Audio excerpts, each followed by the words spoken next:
नमस्कार, मैं दुष्टुर उपाध्याय। लद्दाख में जो हिंसा हुई उसके बाद से ही सरकार एक्शन में है। जिसने भी इस हिंसा को भड़काया या भड़काने की कोशिश की उन सब पर कार्रवाई की जा रही है।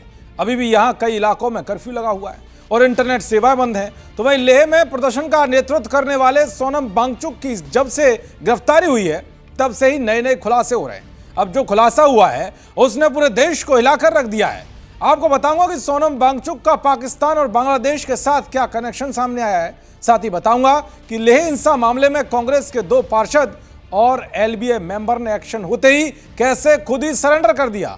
और आखिर में बताऊंगा कि राहुल गांधी ने लेह हिंसा पर क्या बयान दिया कि वो खुद ही फंस गए। दरअसल लेह में जो हिंसा भड़काई गई उसकी परतें अब धीरे धीरे खुलनी शुरू हो गई है।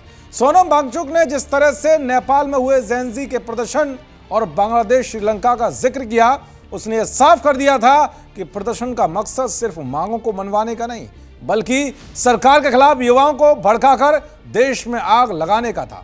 लेकिन अच्छी बात यह रही कि समय रहते ही ऐसे लोगों के चेहरे उजागर हो गए और इनको देश विरोधी के मामले में एनएसए लगाकर जेल भेज दिया गया।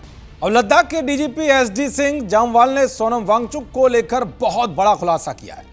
उन्होंने सोनम वांगचुक के पाकिस्तान से संबंध और पड़ोसी देशों की उनकी यात्राओं को लेकर चिंता जताई है। डीजीपी ने खुलासा किया है कि पुलिस ने एक पाकिस्तानी इंटेलिजेंस ऑफिसर को गिरफ्तार किया है जो वांगचुक के संपर्क में था। उन्होंने कहा कि हमारे पास इसके रिकॉर्ड हैं कि सोनम वांगचुक पाकिस्तान में कार्यक्रम में शामिल हुए थे और बांग्लादेश भी गए थे। जो सोनम वांगचुक का है, अगर आप देखें इनका प्रोफाइल और इनकी हिस्ट्री रही है, ये सारा कुछ आपको यूट्यूब में अवेलेबल होगा। जिस किस्म से इंस्टिगेशन वाली उन्होंने बातें की हैं, अरब स्प्रिंग की बात की है, या नेपाल या बांग्लादेश या श्रीलंका की जो इंस्टिगेट करने के लिए उनका एक अपना एजेंडा है। जहां तक आपकी फॉरेन फंडिंग की बात कर रहे हैं उसके ऊपर ऑलरेडी प्रोसेस चल रही है। एफसीआरए की वायलेशन का कितना वहां पे है। हमने एक पाकिस्तान पीआईओ भी पकड़ा था जो इनके साथ उनकी रिपोर्टिंग करके अक्रॉस भेज रहा था, उसके भी एक हमारे पास रिकॉर्ड है।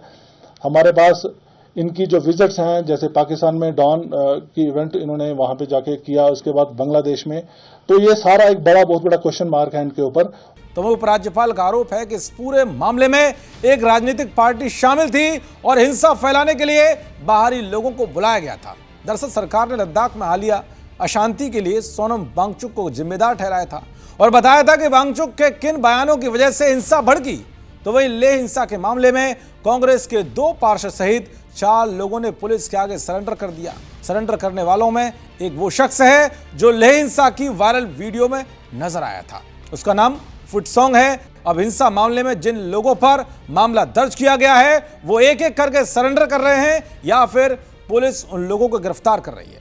और सोनम वांगचुक को भी अब जोधपुर जेल शिफ्ट किया गया है। उधर राहुल गांधी ने लद्दाख में हुए हिंसक प्रदर्शन को लेकर बीजेपी सरकार पर निशाना साधा है। राहुल गांधी ने इसके लिए बीजेपी और आरएसएस को जिम्मेदार ठहराया है। उन्होंने कहा है कि सोनम वांगचुक को जेल में डाल दिया, हिंसा बंद करो, डराना धमकाना बंद करो, लद्दाख को उसकी आवाज दो।